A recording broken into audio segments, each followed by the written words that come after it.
Hello friends, it is time, Speak No Evil. As a lot of you know, this is a remake of a Danish film that is literally 2 years old. And as soon as this film, Speak No Evil 2024, was announced, people were scratching their noggins. People were confused, as am I, as to why this film should be remade. The original film is about a Danish family and a Dutch family that meet during a vacation in Tuscany. But they decide to meet up afterwards, and that's when the differences in their cultures become apparent to some extent. It's meant to be an exaggerated look at the Danish politeness and a criticism of that in a way. So it never really made sense why we were going to make this 2 years later and also transfer the meaning to an American family and a family from the UK. Because it seems like the issues or the cultural differences would be different, maybe needing its own story.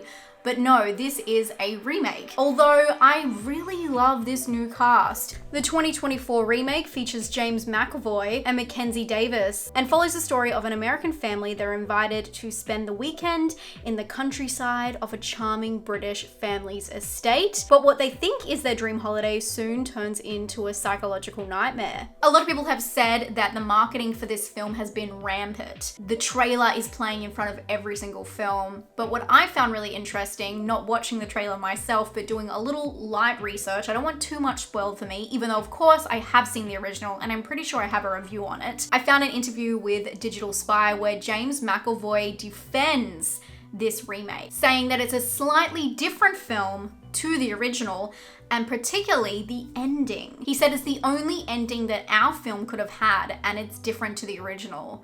So I'm very excited to take you guys along. I wasn't going to do a rewatch of the original because I wanted to kind of forget any details, but because of what he said about the ending, I decided to rewatch it today before going to the cinemas. And I'm excited to talk spoiler-free about if I do think that these films are different, and if I do think it's still worth your time to check out the remake, the English remake, really. So let's go check out the new Speak No Evil and see whether it's worth your time. Let's go.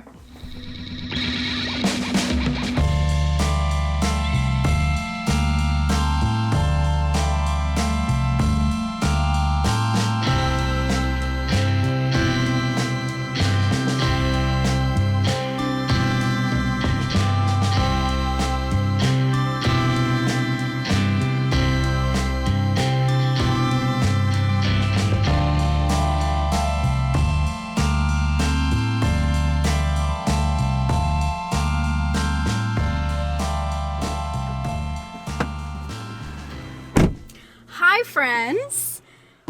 Oh my god, that film, I'm actually pleasantly surprised. I really should have kept hope knowing that the cast was so good, and I just don't think James McAvoy would have signed on for anything that didn't allow him to shine, in which this film does. This film is really different to the original. I wasn't sure if it was going to be a funny games and funny games similarity, because although the language is different in the original in terms of using two different languages and then also they speak together in English, I just didn't know if this was a remake for remake's sake in terms of being an English, pure 100% English speaking film. But it is very different. Like the original, two families meet on holiday and then one invites the other back, and in this time it's the countryside in England to come and stay with them. But the other family do live in London, and in fact I found it really less to be about the family's background in terms of what nationality and what country they're originally from, which is really interesting because Mackenzie Davis is Canadian,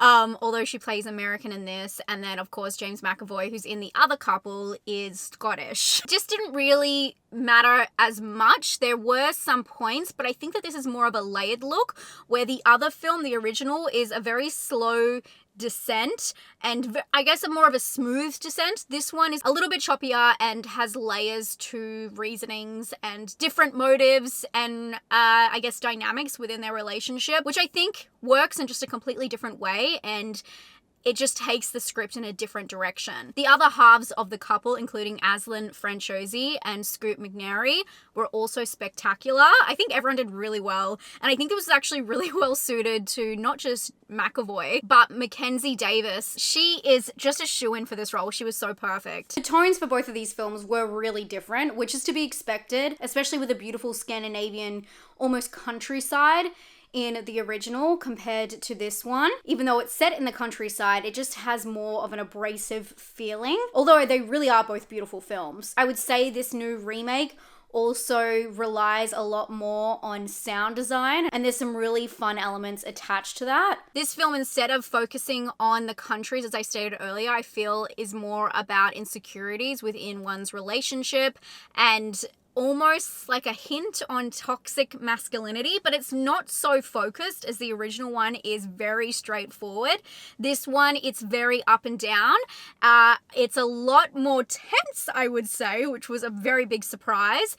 I was really on the edge of my seat, even though people were laughing, cackling in the cinema, because there was a little bit of comic relief or just a strange darkness to it that I think people may not have known how to take. I was at a media screening, by the way, and I know a lot of people they aren't used to seeing kind of disturbing films at these things, but I did feel it was a lot more tense. In the original, things just happen and you feel so out of control, and in this, you do feel the same, but it's just like a tense back and forth that really had me on the edge of my seat, and that's not just during the final act, it's kind of from halfway through. So although the film started almost word for word as the original, everything was happening, was mirroring each other, and I had just watched the original, so it was very fresh in my mind. I was really confused where it would take a turn, and so for that reason, and many, I really think that this is worth your time. If you liked the original, there is still a lot to be explored in this different version. It is a remake that changes the idea of the first and why the first one was created, but